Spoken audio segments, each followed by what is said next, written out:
Le Premier ministre turc est notre leader international cette semaine parce que le cessez-le-feu du Parti des travailleurs du Kurdistan, le PKK, va considérablement changer la donne, non seulement dans la Turquie que dirige l'islamiste Recep Erdogan, mais également dans toute la région où la question kurde reste l'une des clés de la stabilité et du développement du Moyen-Orient.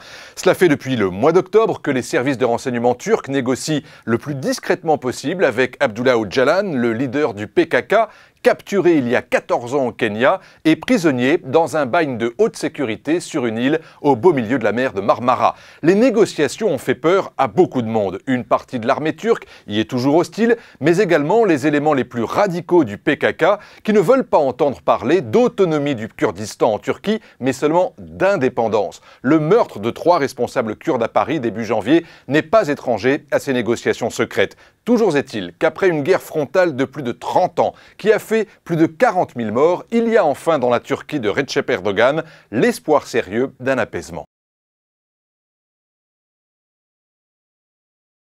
Beaucoup. D'abord, une nouvelle stature. Pendant des années, Erdogan a été perçu uniquement comme l'homme de la nouvelle prospérité turque, celui qui a permis à la classe moyenne turque de se développer comme jamais et de faire de la Turquie le nouveau pôle de croissance entre l'Europe et le Moyen-Orient. Tout au long de son dernier mandat, Erdogan a également été contesté pour sa politique sociétale, de plus en plus de Turcs laïcs, protestants ou craignant que le parti islamiste au pouvoir, l'AKP, islamise encore plus la société, notamment à travers la pression sociale et l'éducation.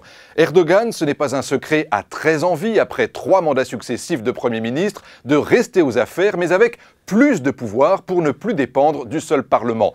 En pactisant pour donner une autonomie aux Kurdes, il espère bâtir une nouvelle majorité avec les députés kurdes, une majorité élargie pour pouvoir modifier la Constitution et se créer un poste présidentiel sur mesure afin d'entrer ainsi dans l'histoire.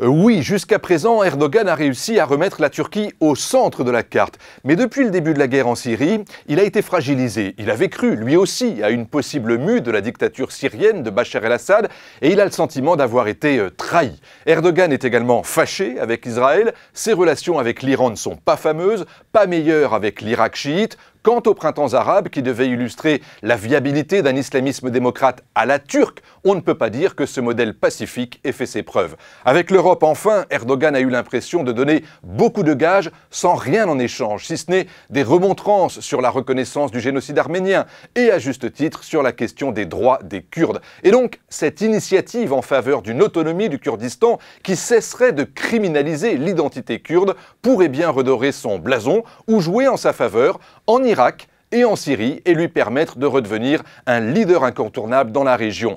Plus seulement sur le plan économique, dans ce qui est devenu la première économie du Moyen-Orient et la 7e d'Europe, mais également sur le plan géopolitique.